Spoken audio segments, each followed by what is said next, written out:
go ahead and click on vinyl. Press this button just like it's telling us. So we're gonna go ahead and press the blinking light.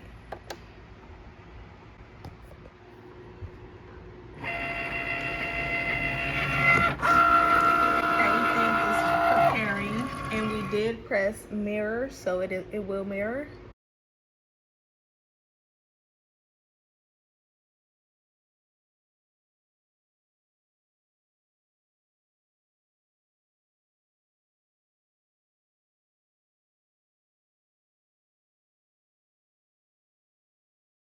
Okay, so this is the heat press that we will be using today. That way we can just put it here. We could press what we need to press. We don't have to press the whole entire shirt and the whole entire leggings. So that way we can keep the original feel of it, and you know, we just press a small portion of it.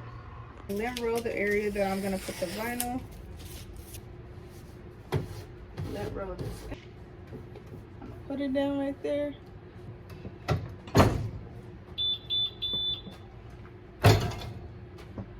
So this is actually a cold peel. So I'm gonna set this to the side, and then I'm gonna peel it off. All right, so we went ahead and we taped down the paper. So I peeled the vinyl off. I'm gonna go back in and I'm gonna hit it one more time just because I really want this thing to be stuck on there.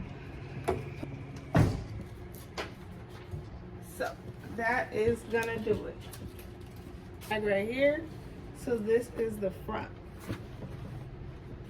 Put 2 fingers from the waistline, and then I put the KB part as closest to what is the stitch. Put it as close as that as I can get, but not on top of it, so that way it can be a little bit down and to this side, which is the left. So I have a dual press, so that means I can go ahead and I could prep the other one, place it here. Once I take this off, I can be pressing like that. So that's exactly what I'm gonna do, but I'm gonna make it a time-lapse video.